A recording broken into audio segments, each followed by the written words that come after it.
اس پر مٹی پڑنے کے لیے گھر میں رکھ دیا ہے، تب اس کی بے حرمتی نہیں ہو رہی؟ And one of them, my friend, passed away.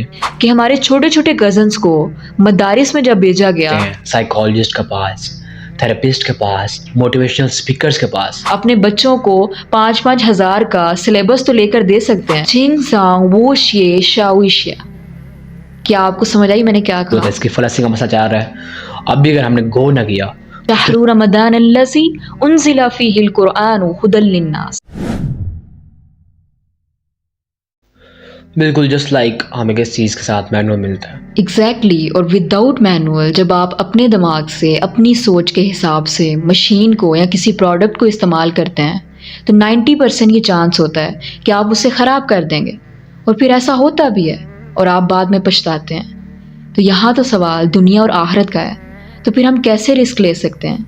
جس نے آپ کو تخلیق کیا ہے، اس دنیا میں بھیجا ہے، اس نے بغیر کسی مقصد کے تو نہیں بھیجا آپ کو. آپ کو ایک گول دیا ہے، 2 سچویشنز رکھی ہیں آپ کے سامنے کہ ایک طرف جنت کی سچویشن ہے اور دوسری طرف اس کے برعکس جہنم کی سچویشن ہے. یعنی ایک طرف ہمیشہ کی لگژریز، انفینائٹ انجوائمنٹ، الذین یارثون الفردوس ہم فیہا خالدون، اور دوسری طرف ہمیشہ کی بربادی ہے، ہمیشہ کی تکلیف ہے، ہمیشہ کی بربادی ہے. ان المجرمین فی عذاب جہنم خالدون.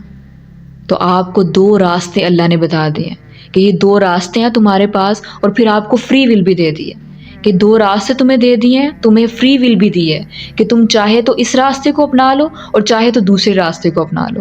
اور پھر اس پر جو پلس پوائنٹ ہمیں دیا وہ یہ کہ نبیوں کے ذریعے ہمارے تک گائیڈنس بھیجی، ہمیں بتایا گیا، پوری نبیوں کی لائف کو گزارا گیا کہ آپ کس طرح سے جنت کے راستے پر چلو گے تو آپ کو کس طرح سے ڈیفیکلٹیز، ہارڈ شپس کا سامنا کرنا پڑے گا، اور آپ نے کس طرح سے پرزسٹنٹ رہ کے جنت تک پہنچنا ہے.